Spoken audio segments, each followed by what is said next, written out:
Kim Chu, binusog si Paulo Avellino sa kanyang pamerienda.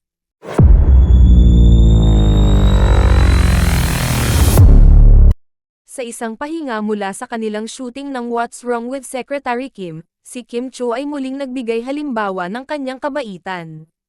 Higit pa sa kanyang talento sa pag-arte, naglaan din siya ng oras para magbigay ng pagkalinga sa kanyang mga katrabaho sa pamamagitan ng paghahanda ng merienda.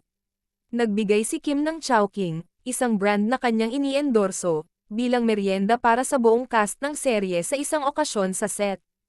Ang kanyang aktong ito ng kabutihan ay nagpapakita ng kanyang likas na pagiging mapagbigay at malasakit sa kanyang mga kasama.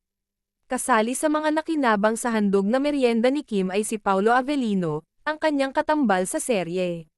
Batay sa pahayag ng mga nakasaksi, lubos na nagustuhan ni Paulo ang meriendang inihanda ni Kim, na nagpakita ng malasakit ni Kim sa kanilang grupo.